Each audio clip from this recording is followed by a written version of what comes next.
Barselona juda ko'p transferlarni amalga oshirdi va oxir-oqibat mana bir kunning o'zida biz samolyotda uchib kelayotgan paytimiz Rodri hamda Cancelo masalasi ham hal bo'ldi. Cancelo Barselona uchun Al Hilol bilan shartnomani uzdi kelishgan holatda.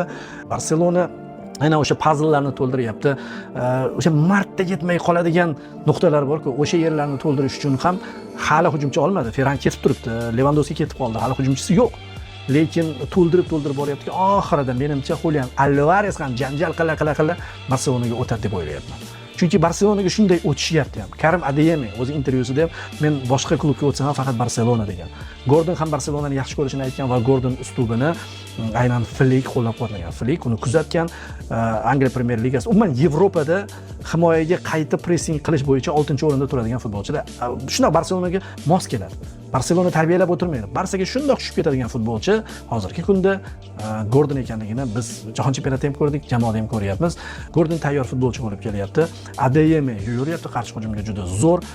Lamine Yamal bor hali ham va markaz Pedri, Rodri juftligi bilan endi anchayin katta ishlarni qilishi mumkin. Ha, aytishingiz mumkin. O'sha pallada, chorak finalda, yarim finalda yuqori liniyasi pand berib qo'ymaydi. Bu Flick do'stlar. Flick oxirigacha boradi. Flick hali ham o'sha rejasi bilan ketyapti.